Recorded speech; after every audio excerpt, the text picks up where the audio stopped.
120 secondes de tech vous est présenté par Moncarnet.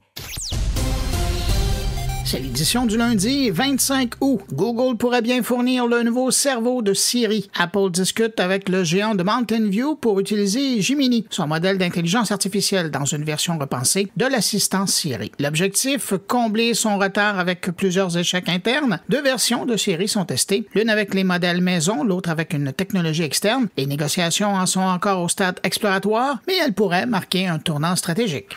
YouTube permet désormais aux utilisateurs gratuits de télécharger des vidéos hors ligne, jusqu'à-là réservées aux abonnés premium. Mais attention, la qualité reste limitée, les clips musicaux exclus et un quota est appliqué sans précision. Objectif, donner un avant-goût de l'abonnement premium.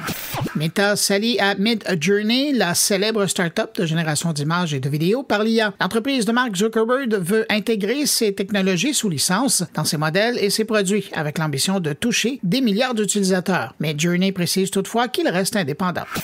De son côté, Elon Musk ouvre Grok 2.5 en code source ouvert sur Hugging Face et promet que Grok 3 suivra dans 6 mois. Il décrit d'ailleurs la version actuelle Grok 4 comme une IA en quête maximale de vérité, même si elle semble s'inspirer largement de ses publications sur X.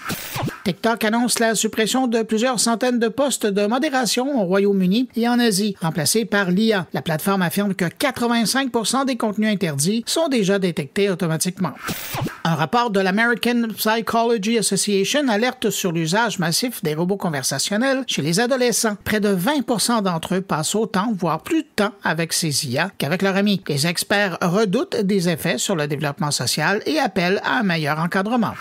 Et puis en terminant, Trump Mobile entretient le flou autour de son futur T1 Phone. 2 versions totalement différentes ont été publiées en ligne. L'une qui ressemblait à un iPhone, l'autre à un téléphone Galaxy. Le téléphone est d'ailleurs proposé en précommande à $500, mais toujours sans fiche technique claire. À demain!